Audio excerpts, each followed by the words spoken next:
Class 9 का सबसे important जो टॉपिक है एटम्स एंड मॉलिक्यूल्स, उसके बारे में थोड़ा सा डिस्कस करते हैं। बहुत बार बच्चों के मैसेज आते हैं कि सर मॉलिक्यूलर फॉर्मूला कैसे बनाए, वो समझ में नहीं आता। एक्चुअल में उनको पॉलीएटॉमिक आयंस की वैलेंसी भी बता रहे थे, लेकिन मॉलिक्यूलर फार्मूला के टाइम पे उनको कंफ्यूज होता है कि how to make a molecular formula. तो केमिस्ट्री में सबसे इंपॉर्टेंट वही आता है कि मॉलिक्यूलर फार्मूला कैसे बनाया जाए, क्योंकि हम हर एक केमिकल रिएक्शंस में मॉलिक्यूलर फार्मूला को यूज करते हैं। तो वही देखते हैं how can we make a molecular formula, right.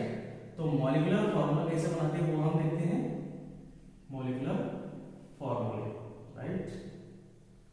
तो सबसे पहले हम कुछ सिंपल एग्जांपल से स्टार्ट करते हैं कि जिससे हम देखेंगे कि उसके वैलेंसीज जो बेसिक हो, वन हो, कैटायन एंड एनायन, मतलब +1 एंड -1, राइट।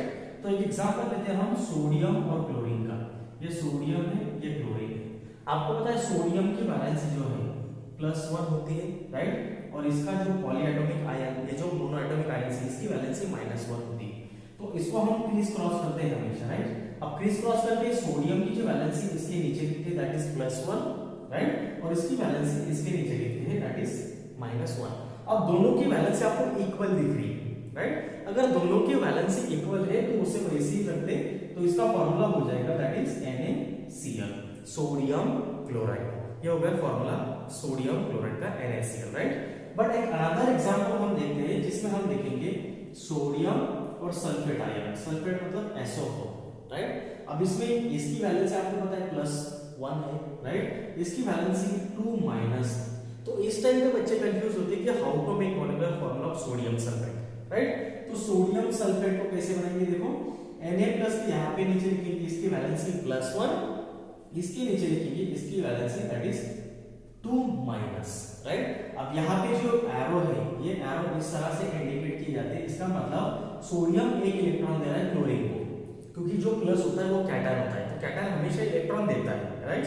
तो इसमें भी क्या कर रहा है, यहाँ पे सोडियम इलेक्ट्रॉन दे रहा है, राइट। तो कितने इलेक्ट्रॉन दे रहा है, सोडियम टोटल इलेक्ट्रॉन दे रहा है 2, बराबर। तो हम यहाँ पे क्या लिखेंगे, इसके मॉलिक्यूल इसको लिखेंगे और इसके मॉलिक्यूल इसे, राइट। तो इसे हम सीधा लिख देंगे Na2SO4, सोडियम सल्फेट। क्यों इसे लिखा मैंने, SO4 को 2 इलेक्ट्रॉन की जरूरत है और सोडियम की वैलेंसी 1 है, तो इसका इसे 2 सोडियम हमें लेने पड़ेंगे।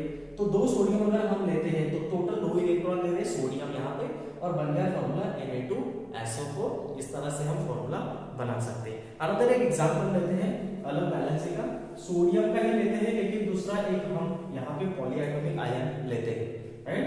तो पॉलीएटॉमिक आयन हम लेते हैं HCO3, राइट। इसकी वैलेंसी आपको पता है माइनस होती है, राइट।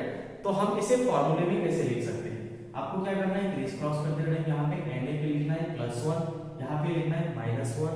तो अगर हम फॉर्मूला लिखेंगे, ये इक्वल है, दोनों की वैलेंसी इक्वल है 1-1, तो हम लिख देंगे NaH, क्या लिख देंगे यहाँ पे, NaHCO3, मतलब सोडियम बाइकार्बोनेट, क्योंकि ये क्या है, हाइड्रोजन कार्बोनेट और बाइकार्बोनेट बोला जाता है इसे, राइट। तो हम लिख देंगे सोडियम बाइकार्बोनेट। इस तरह से हम वैलेंसी लिख सकते हैं। There are many polyatomic ions. Another example लेते हैं हम, फॉस्फेट आयन का एग्जांपल लेते हैं, लेट्स सी फॉस्फेट आयन। अब एक एग्जांपल लेते हैं phosphate ion, that is PO4, right. अगर मैंने यहाँ पे PO4 लिख दिया, इसकी वैलेंसी आपको पता है क्या बच्चों, 3- है। आपको ये वैलेंसी एटलीस्ट पता चाहिए कि पॉलीएटॉमिक आयंस की, मोनोएटॉमिक आयंस की वैलेंसी क्या होती है। अब इसकी वैलेंसी 3 है, इसकी वैलेंसी हमने इसके नीचे लिखना है, दैट इज Na+, राइट। और इसकी वैलेंसी -3। अभी मैंने बोला था कि जिसकी तरफ एरो जा रहा है उतने उसके मॉलिक्यूल होंगे। तो यहाँ पे -3 मतलब सोडियम कितने टोटल 3 सोडियम है, तो हम लिखेंगे Na3। और PO4 कितने हैं, 1, तो हम लिखेंगे Na3PO4। इस तरह से हम मॉलिक्यूलर फार्मूला बना सकते हैं, और इसका नेम क्या होगा, सोडियम फॉस्फेट। क्या नेम हो जाएगा, सोडियम फॉस्फेट। एक अनदर एलिमेंट लेते हैं, उसकी भी वैलेंसी देखते हैं किस तरह से हम बना सकते हैं। चलो एक अनदर एलिमेंट लेते हैं, एक कैटायन और एक एनायन को लेते हैं यहाँ पे। तो इस तरह से फॉर्मूला कैसे बना सकते हैं हम देखेंगे। अब मैग्नीशियम को लेते हैं, मैग्नीशियम और ये क्लोरीन, राइट। हमें पता है मैग्नीशियम की वैलेंसी क्या है, मैग्नीशियम की वैलेंसी क्या है, +2, राइट। और क्लोरीन की क्या है, -1। तो तो हम मैग्नीशियम के नीचे लिखेंगे मैग्नीशियम की वैलेंसी दैट इज +2 और क्लोरीन की वैलेंसी उसके नीचे -1, राइट। तो मैग्नीशियम कितने आएंगे बेटा, मैग्नीशियम तो यहाँ पे एक ही दिख रहा है क्योंकि ये देखो -1, तो मैग्नीशियम हम लिख लेंगे यहाँ पे 1, तो Mg, और क्लोरीन कितने हैं 2, तो हम लिखेंगे MgCl2। This is the correct formula magnesium chloride. क्या बन गया, मैग्नीशियम क्लोराइड बन गया। अब एक अनदर एग्जांपल है, ठीक है। तो अनदर एग्जांपल यहाँ पे लेते हैं मैग्नीशियम और नाइट्रेट का। नाइट्रेट मतलब क्या होता है NO3, इसकी वैलेंसी क्या है -1। इसका मतलब NO3 जो मॉलिक्यूल है, ये मॉलिक्यूल एक इलेक्ट्रॉन को एक्सेप्ट करता है। कितने इलेक्ट्रॉन को, एक इलेक्ट्रॉन को एक्सेप्ट करता है।